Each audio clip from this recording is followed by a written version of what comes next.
Hello tout le monde et bienvenue sur ma chaîne. Aujourd'hui nous sommes partis pour une vidéo tutoriel où nous allons apprendre à configurer le protocole de routage OSPF avec des zones multiples. Alors on voit ça tout de suite après l'intro. C'est parti!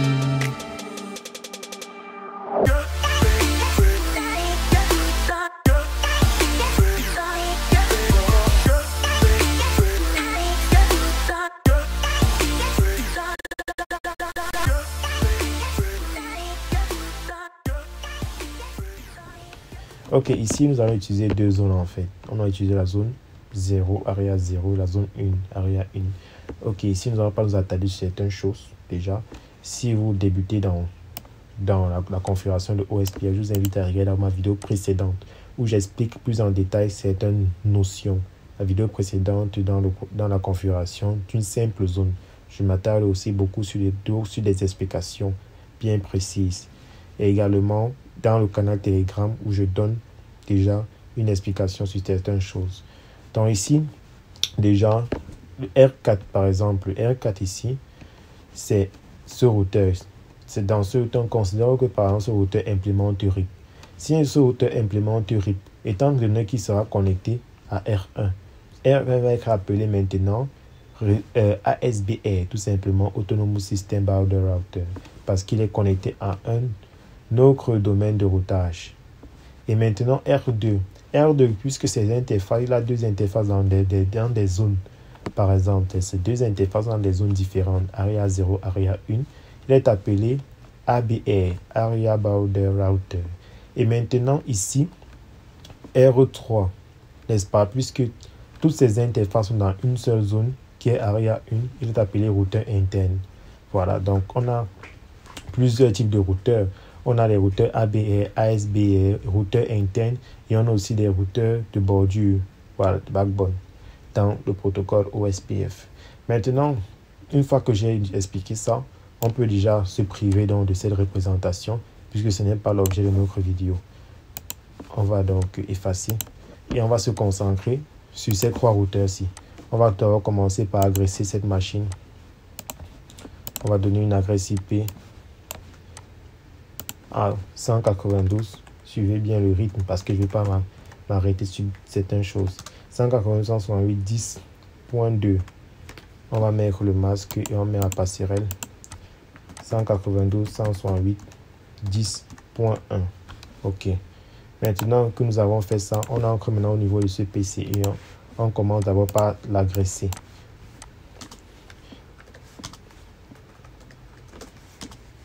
On va entrer interface face internet 0/0 IP adresse 192.168.10.1. On met le MAC 255.255.255.0. Voilà, on active, faisons un no shutdown. No shutdown, on active. Voilà. On fait un exit. On passe dans l'autre interface. Interface serial 0/0/1. On ancre IP adresse. On donne l'adresse IP 10.0.0.1 et on met son MAC 255 qui est comme ça en /8 donc 255.0.0. Voilà. Et on fait un no shutdown. Ok, maintenant que nous avons fait ça, on passe maintenant, on fait un exit. Voilà. Étant maintenant dans le mode de configuration globale, on va faire router OSPF. On met le process ID dans 1 et ensuite on configure d'abord, premièrement, le router ID. Router ID, pourquoi? Ici, je vais en fait, comme je le dis souvent, murmurer au processeur.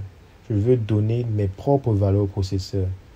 De base, déjà, le processeur va prendre, si le router ID n'est pas configuré, de façon standard, le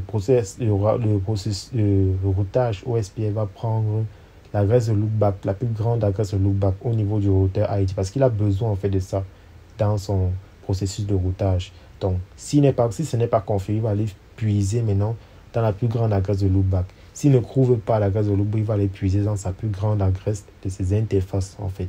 Mais ici, je peux fixer déjà ça. Donc, je peux fixer cela avec cette adresse-ci. Maintenant, il y a une autre chose. Il y a, par exemple, ici, je remarque que j'ai deux réseaux. J'ai un réseau entre routeurs, j'ai un réseau entre les utilisateurs. J'appelle quoi réseau utilisateur? J'appelle un réseau utilisateur une interface sur laquelle on retrouve les utilisateurs, c'est-à-dire par exemple l'interface face Ethernet 0.0. Donc, par défaut, si je ne configure pas cette interface, au niveau de l'implémentation du routage, le routage va souvent envoyer des hello pour voir par exemple s'il a un voisin par cette interface-là, s'il a un voisin de routeur. Donc, s'il a un routeur voisin à travers l'interface face Ethernet 0.0. Donc, pour le dire qu'il n'y a pas de voisin de routeur à travers cette interface, je dois juste de donner une commande qui va l'empêcher d'aller encore chercher. Voilà. Donc, c'est la commande passive interface et je mets le nom de l'interface. Face Ethernet 0/0. Voilà. Maintenant que j'ai fait ça, je vais maintenant configurer l'autocost band switch. Reference band switch. Par défaut, l'autocost reference band switch. Par défaut, on n'a pas besoin de taper aussi également cette commande, mais par défaut, il est fixé à 100.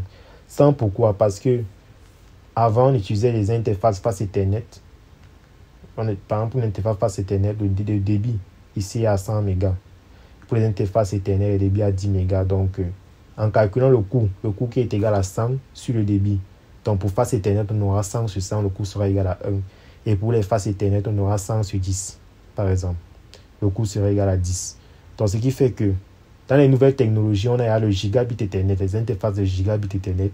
Donc, en allant déjà dans le giga, il est important pour moi, par exemple, si j'ai affaire à des routeurs qui implémentent déjà le gigabit Ethernet, de fixer déjà, de retirer l'auto-cost qui était fixé à 100 mégas et de le fixer maintenant à 1 giga en utilisant la commande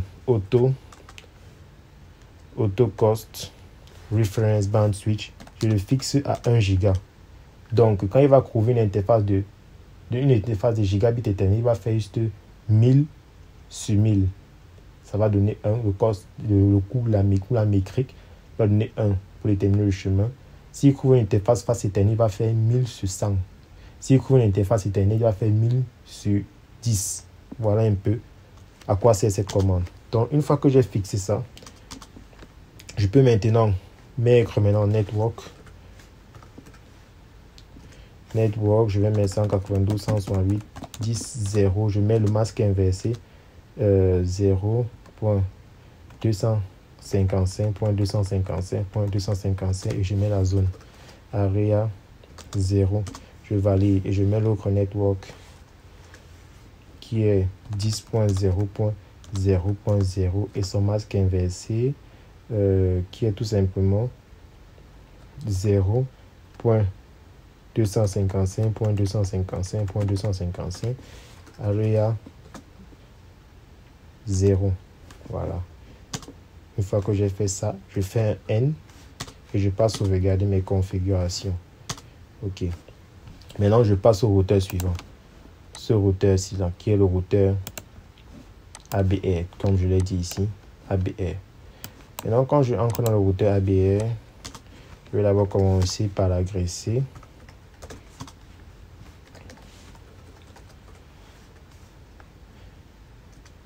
Je remarque qu'il a des interfaces série qui sont connectées. Donc, je commence par l'interface série 000.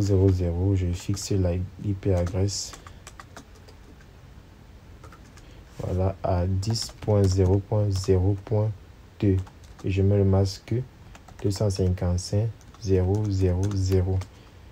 Et je fais un autre shutdown pour activer l'interface. Maintenant que j'ai activé l'interface, je entre dans l'autre interface. Son autre interface, il s'agit de l'interface série 0001. Donc, fait interface serial 0/0/1. Voilà, je fixe l'adresse IP qui est en 172. .30.0.1. Le masque 255.255.0.0. Voilà, je valide. Et maintenant, je fais un no shutdown pour activer l'interface. No shutdown. Voilà. Maintenant que j'ai activé l'interface, je fais un exit et je configure mon routeur OSPF. Je fixe le process ID à 2. Je configure mon routeur ID. Je le fixe à 2.2.2.2. Voilà. Et je configure mon auto cost reference band switch. Je le fixe à 1 giga toujours. Donc, comme j'ai commencé à 1 giga, je dois mettre 1 giga partout. Maintenant que j'ai fait ça, je fais un network. Je lui donne les réseaux qu'il doit avoir. Il y a le réseau 10.0.0.0. C'est le réseau directement connecté. Maintenant, je mets le masque inversé. Comme on a un /8, /8 c'est 255 croix 0. Donc, le masque inversé sera tout simplement 0 croix 255. Voilà, et je mets la zone area. Il est dans quelle zone? 0. Voilà, le réseau c'est dans la zone 0. Et maintenant, je configure encore le network. Je vais effacer ici. 172. Network 172.30.0.0. Le masque inversé, puisque c'est /16. Le masque inversé, le /16, c'est tout simplement, d'abord /16, c'est 2 fois 255, 2 fois 0. Donc le masque inversé sera 0, 0, 255, 255. OK. Maintenant, je mets dans la zone area 1. Voilà, tout simplement. Ici, déjà, petite remarque au niveau du process ID. Dans la vidéo précédente, vous disiez que le process ID n'intervenait pas au niveau des informations qui circulent sur les informations de mise à jour, par exemple, des routes. Donc, les informations qui vont être nécessaires pour la base de données. Mais ça influence au niveau du routage. Pourquoi? Parce que si j'avais configuré un routeur OSPF, par exemple 2, un process ID 2, et je mettais seulement la zone, le routeur de la zone, par exemple 0, et je configure un autre process ID, un routeur OSPF maintenant 3, et je mettais dans la zone 1, ton network avec la zone 1. En fait, les deux zones n'allaient pas pouvoir communiquer. Vous voyez? Donc maintenant, c'est pour ça que je dis que le OSPF, le process ID, va influencer à ce niveau qu'on a plusieurs zones. Donc, au niveau maintenant du ABR, comme je vous expliquais, Area Border Router, qui est R2, au niveau du ABR, il faut toujours veiller à mettre les deux zones, Area 0 et Area 1, dans un même process ID. Voilà. Donc, il ne faut pas les séparer. Donc, une fois que j'ai fait ça, je vais faire N et je vais sauvegarder. Voilà. Si vous êtes avec moi jusqu'ici, c'est que c'est bon.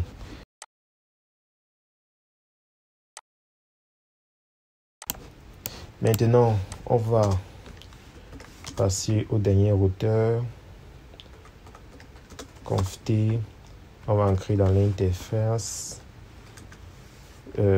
série 0/0/0.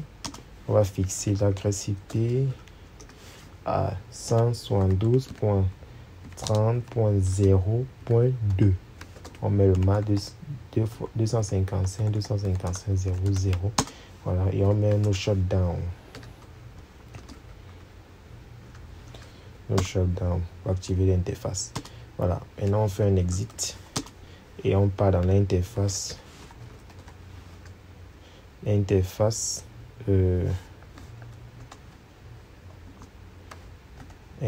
serial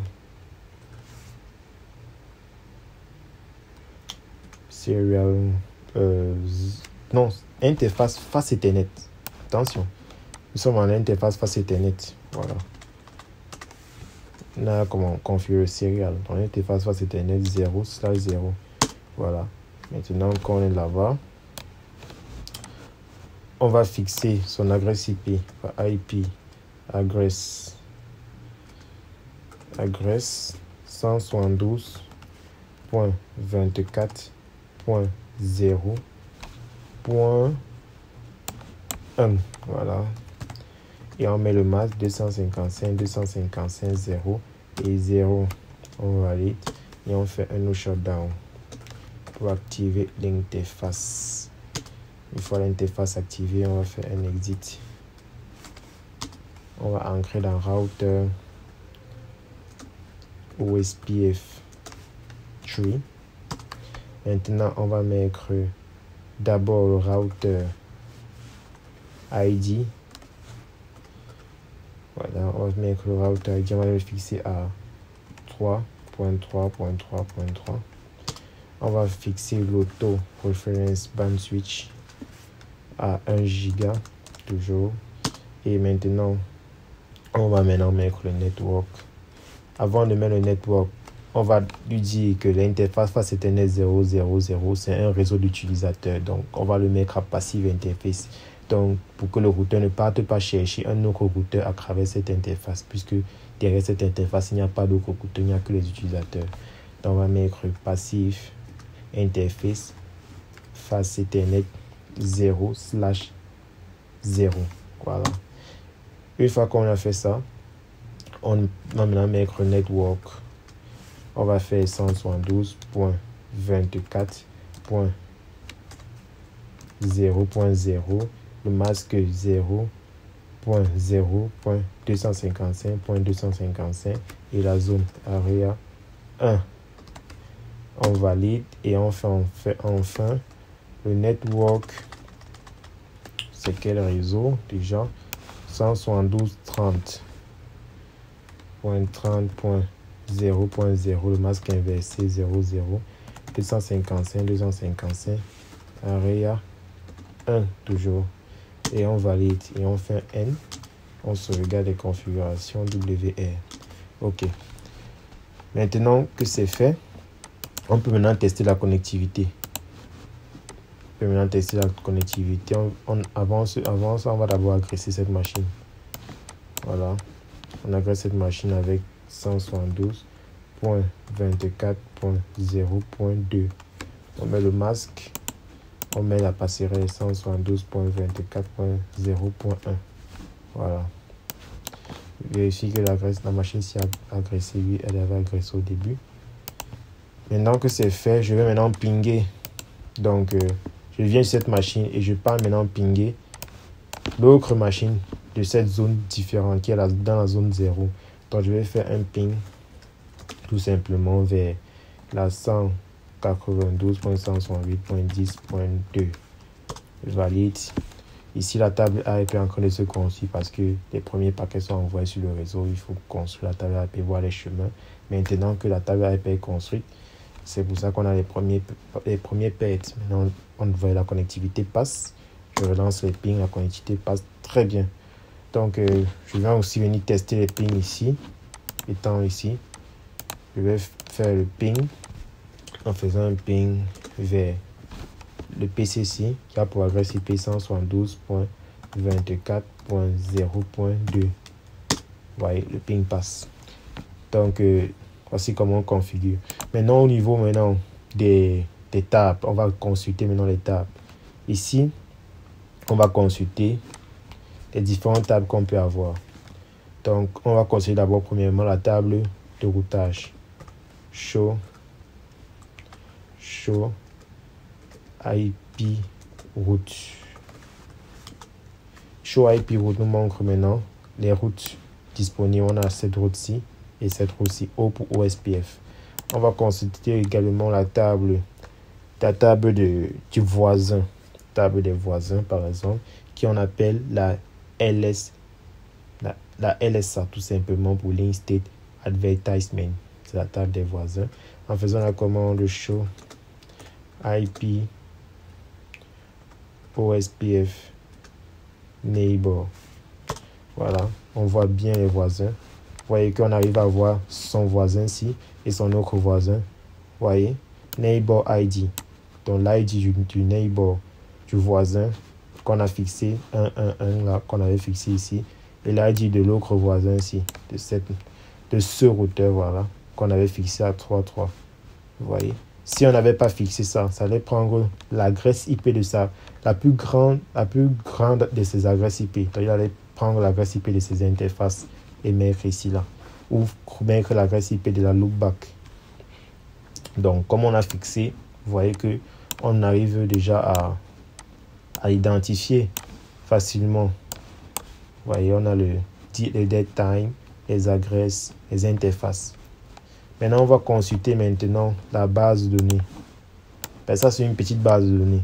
Maintenant, pour consulter la base de données complète, on va faire la commande show IP OSPF database. Voilà, on a la base de données complète de tout le monde. Donc ici, vous voyez que ce routeur ici va beaucoup travailler. Pourquoi? Parce qu'il a la base de données, sa base de données, la base de données du routeur voisin et de tout le monde, en fait, de tous les routeurs. Il a toutes les bases de données. Il a la base de données de cet ID ici, qui est ce routeur. L'ID ici, qui est lui-même son propre routeur. Il a aussi également 3. Donc, il a tous les routeurs. Vous voyez, les informations de la base de données. De la base de données, c'est comme une bibliothèque, en fait. Et le voisin, et neighbor, c'est en fait comme un livre. Donc, tous les livres vont aller se ranger dans la bibliothèque. Donc, dans la bibliothèque, on va trouver les livres, les couleurs de page, tout. Donc, voici la base de données complète. Donc, vous comprenez déjà ici que ce routeur-ci, là, doit être un routeur très puissant. Dans les routeurs qui sont entre deux zones différentes, et surtout si on a des grands réseaux. Si on a des grands réseaux, vraiment, les routeurs là doivent être très très puissants pour pouvoir accueillir cette base de données et que ça ne lâche pas. Mais si on a un petit routeur là, ça va péter. Le routeur ne va pas supporter la charge qui est sur lui. Pourtant, si on vient dans le routeur, si là par exemple, on regarde la base de données qui est chez lui, on va faire par exemple un enable. Maintenant, on va faire un show IP OSPF database. Vous voyez que dans sa database, il n'a pas toutes les informations. Il n'a que ses informations à lui et ses informations de son voisin. Il n'a pas toutes les informations comme par exemple l'autre pouvait avoir. Donc, il n'a que des informations déjà lui concernant pour le voisin et les informations de lien, c'est-à-dire la 172.30.00 qu'on retrouve ici. Les informations sur le lien du routage. Donc, il n'a pas toutes les informations. De même, de l'autre côté, il n'a pas toutes les informations. Donc, sa base de données est partielle. C'est pourquoi, ici, maintenant, il va regrouper toutes les informations là. Donc, tu vois que ici, à ce niveau, ce routeur, son processeur ne va pas trop... Cette base de données ne va pas trop empiéter sur le processeur. Donc, c'est pour ça qu'on configure les zones. Et les zones vont pouvoir segmenter les bases de données en petits fragments. La zone, en fait, va d'abord réduire la taille de la base de données. Donc ici, on aura les tailles réduites. Ce qui va rendre un réseau moins lent. Par exemple, le réseau va pouvoir... Donc, puisque la base, comprenez que les informations comme la base de données va circuler sur la bande passante. Dans la bande passante, tout ça va circuler sur la bande passante, puisque si les routeurs veulent s'échanger les bases de données, ça va circuler sur ça va demander une ressource de la bande passante. Donc, si vous avez une bande passante, par exemple, de 10 mégas, ça peut demander, par exemple, 6 mégas, ou même 7, ou même 8. Ce qui va vous allez croire que le réseau est lent. Oh, le fournisseur d'accès me donne Internet, mais je n'arrive même pas à travailler. Oh, non, c'est pas ça. C'est juste que les configurations étaient mal faites. Par exemple, les zones, peut-être la taille de la base de données est trop volumineuse, ce qui empiète sur ta bande passante. Vous voyez? Donc, le fait de créer des zones différentes va permettre de soulager ça. Donc, ça va permettre de segmenter les petits fragments. Comme par exemple, dans ce routeur, il y a les petits fragments. Donc, ce qui va faire que le réseau n'aura pas... Donc, vous n'allez pas ressentir, en fait, les informations de base de données qui vont circuler. Et aussi, ça va aussi apporter... Donc, cette notion de sécurité, là aussi, ça va aussi apporter une notion de sécurité dans la mesure où l'administrateur peut bloquer les accès à certaines bases de données dans certaines zones. Vous voyez, dans les zones, par exemple, très sensibles, on peut arriver à bloquer les accès. Des zones un peu plus importantes, on bloque les accès à la base de données. Donc, puisque c'est le cœur en fait du routage. Donc, nous sommes arrivés au terme de cette vidéo. Donc, j'ai un peu accéléré. Si vous n'avez pas compris certaines notions, prenez la peine de revoir la vidéo et mettre un peu pause sur certains trucs. Et si vous ne comprenez toujours pas, laissez un commentaire, laissez des commentaires. Bien évidemment, je serai toujours là pour vous répondre. Toujours là pour vous répondre. Ou intégrer mon groupe Telegram également. Là-bas, il y a une communauté. Nous avons une communauté très grandissante. Je profite déjà pour féliciter parce qu'on a atteint la barre des 100 abonnés sur le canal Telegram. Donc, il y a une communauté, une réelle communauté. Donc, si vous êtes nouveau sur la chaîne, intégrez la communauté, vous posez une de vos questions, je serai toujours là pour vous répondre. Donc, on se dit maintenant à la prochaine pour d'autres vidéos. Ciao, ciao.